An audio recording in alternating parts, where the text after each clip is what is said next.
$100 million a year. It's a warning of sorts from the owners of the long-standing Ambassador Bridge.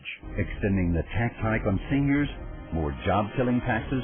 And Matthew Maroon sticks by the claims made in his company's ad that building a new bridge linking Detroit to Windsor will burden Michigan taxpayers for years to come. All the numbers support the fact that the government bridge will lose money hand over fist every year, year after year. But not everyone sees it as black and white. In fact, some are calling foul on these television ads. There is a ton of misinformation out there. Supporters of building a new bridge claim the reasons you are seeing these ads paid for by the owners of the Ambassador is pretty simple. Well, they have a privately held business that gets 99% of the commercial traffic crossing from Detroit to Windsor. And so certainly from their aspect, it's a pretty good business model to have a monopoly. So if supporters claim this isn't true, what's their side of the story? How are we going to afford a new bridge?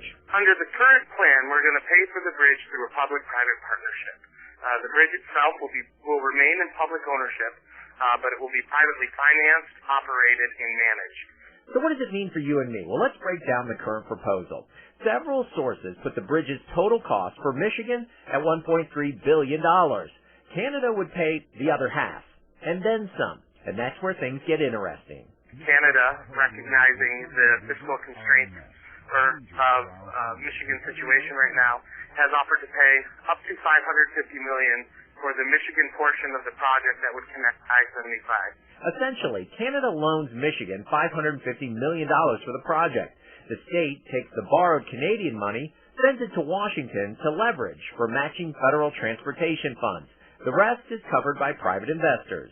But if you read the actual bill, there are literally 5 places where the legislation says Michigan taxpayers cannot be on the hook for any portion of this project cost.